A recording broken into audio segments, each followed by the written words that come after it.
One of the simplest and probably the most common type of corruption involving police officers is one that some of you may have witnessed yourselves. I'm referring to the acceptance of gratuities. We see this commonly when police officers are given discounts on their meals or a free cup of coffee. This might not strike the average person as corruption at first glance, but the phrase police corruption usually conjures up images of accepting payouts from criminals or covering up a murder scene. But depending on the circumstances and the intent, accepting gratuities from the public does qualify as corruptions. There are strong arguments for and against the acceptance of gratuities. Michael White argues that accepting gratuities helps to strengthen the positive bond between the police and the community. When an officer accepts a free meal from a store owner, this creates a positive connection between the officer and the store owner, leaving the owner feeling that he's befriended the officer. This type of relationship does have a positive outcome for the police because now the citizen feels they can approach the police officer if they ever have any concerns. The problem is that the officers have no way of knowing at first if a free cup of coffee is just a friendly gesture or if it's being given with an expectation of a favor in return. This argument is true as long as the person giving the gratuity is doing it without expecting any favors from the officers they come in contact with. Michael White also argues that if gratuities are banned, it gives the impression that an officer can't tell the difference between a friendly gesture and a bribe. A bribe is something that is given to an officer in exchange for the officer doing something that would require him to grossly neglect his duties as an officer of the law. According to John Kleinig, because a bribe is offered to deflect an officer from doing his duty, the inducement would need to be large enough to make the corruption of duty worth it.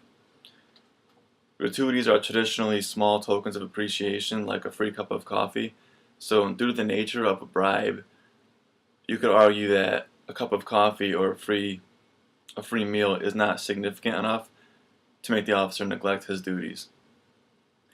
And accepting gratuities can also prove to be a bad thing as well.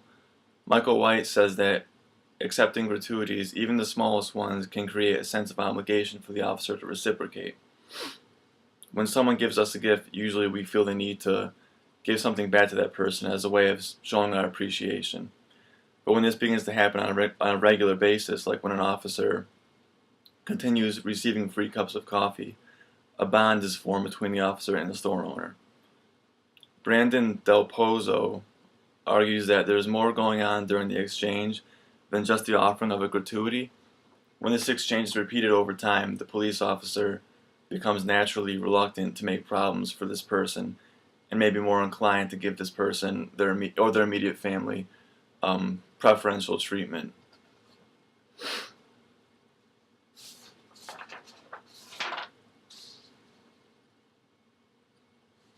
So according to this theory, when an officer sees a citizen that they developed a relationship with, and they see that person breaking the law, they might be less likely to take action, thereby neglecting their duties. This would then qualify as corruption. And Stephen Coleman argues that accepting gratuities can form a slippery slope that leads to more corruption in the future. By accepting a cup of coffee or a free meal, the officer is showing a willingness to be corrupted and has removed any reason for objecting to more serious forms of corruption in the future. This means that when an officer accepts even a small gratuity from a citizen, he's basically saying that he's willing to accept gratuities or small bribes. This could then be interpreted as a sign that the officer is likely to accept larger gratuities as well, possibly even in exchange for looking the other way. James Ruiz argues that gratuities are simply unprofessional. Police officers consider themselves professionals, much like doctors, lawyers, and teachers consider themselves professionals. If an officer is going to conduct himself by professional standards, that means not accepting gratuities because doctors, lawyers, and teachers also don't accept gratuities. The acceptance of gratuities by police officers is one of the most common forms of corruption an officer can engage in, and it's also the one that's easiest to justify. By accepting a gratuity, the officer builds a connection with the public. Gratuities are also seen as a simple, friendly gesture, with no intentions of reciprocation by the officer. These appear to be the most popular justifications for accepting gratuities. It may be hard to view an officer as being corrupt because they got a free cup of coffee, but it still qualifies as corruption due to the preferential treatment they're receiving. And it can lead officers to providing favorable treatment in the future to those who provide those free services, and can also be a catalyst for more serious crimes like bribery. To avoid these types of issues, police departments should think about possibly banning gratuities.